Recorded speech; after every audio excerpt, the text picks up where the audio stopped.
আচ্ছা বলুন তো, মানুষ কেন হায়না হয়ে যায়?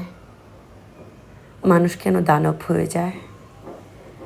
আপনি সারাটা জীবন মানুষের জন্য করবেন, দেখবেন নাম পাবেন না, কিছুই করেননি, কিছুই হয়নি, এরকমভাবে বলবে। আপনি দেখবেন বাঘ বাঘের মাংস খায় না, হরিণ হরিণের মাংস খায় না। মানুষ এমন একটা প্রাণী, সে মানুষের মাংস খায়। কোনো প্রাণী স্ব প্রাণী স্ব ক্ষতি করে না, কিন্তু দেখেন মানুষ মানুষেরই সবচেয়ে বেশি ক্ষতি করে। পৃথিবীতে স্বার্থের বাইরে কেন মানুষ হাঁটে না বলতে পারেন? মানুষ কেন চোখ বন্ধ করে ভাবে না সেই মানুষটা তার জন্য কি করলো, কি স্যাক্রিফাইস করলো, কি হারালো, কি ক্ষতি হয়েছে, সেগুলো দেখে না। একটা জিনিস দেখবেন, যখন আপনার কাছের মানুষ, আপনার খুব কাছের একটা মানুষ দিনের পর দিন আপনার ভুল ধরা নিয়েই ব্যস্ত থাকে, আপনি কেন এটা করেননি, আপনি কেন সেইটা করেননি। আচ্ছা, এমন কেন হয় না বলেন তো?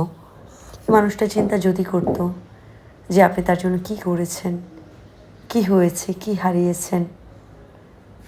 মানুষ তার সমস্যাগুলোই বোঝে, অন্যের সমস্যা বোঝে না। একটা মজার বিষয় কি জানেন? আপনি যখন আপনার ভাই বোন, আপনার বোনদের প্রবলেম আপনি বোঝেন, আপনার ফ্যামিলির প্রবলেম আপনার বোঝেন, কিন্তু সেমভাবে আপনার লাইফে থাকা মানুষটার ফ্যামিলি প্রবলেম, তার মেন্টালিটিও আপনার বোঝা উচিত। কখন কি ভেবে দেখেছেন সে মানুষটা কী চায়, সে মানুষটার চাওয়া পাওয়া কী? সারা জীবন রোবটদের সাথে চলতে চলতে নিজেকে রোবট তৈরি করে ফেলবেন না। নিজের মধ্যে মনুষ্যত্বটাকে বাঁচিয়ে রাখুন। একটা জিনিস কি জানেন? আপনার মধ্যে যদি মনুষ্যত্ব বোধটা না থাকে, তাহলে না আপনি পশু হয়ে যাবেন। সৃষ্টির সেরা জীব হিসেবে জন্মগ্রহণ করার পরেও যদি পশু হয়ে যান, তাহলে পারবেন নিজের মনুষ্যত্বকে, নিজের বিবেককে উত্তর দিতে? এটা তো মানেন সৃষ্টিকর্তা ছাড় দেন কিন্তু ছেড়ে দেন না। আপনি শরীরের জোরে, তর্কের জোরে, আপনার বল প্রয়োগ করে কারো কোনো ক্ষতি করে দিলেন। আলটিমেটলি কী হলো?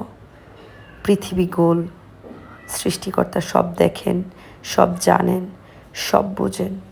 আপনি আমার ক্ষতি করেছেন, কালকে আপনার ক্ষতি, আপনি একজনের ক্ষতি করেছেন, কয়দিন পরে দেখবেন 10 জনে আপনার ক্ষতি করেছে। আপনি একটা মানুষকে কতটুকু নিঃস্ব করতে পারবেন? সৃষ্টিকর্তা যদি তাকে ভালো রাখে, সৃষ্টিকর্তা যদি তার সাথে থাকে, আপনি পারবেন না তার ক্ষতি করতে? চাইলেই হয়তো আপনি অনেক ভালো কিছু পাবেন, কিন্তু ভালো থাকতে পারবেন সেটা বলতে পারেন?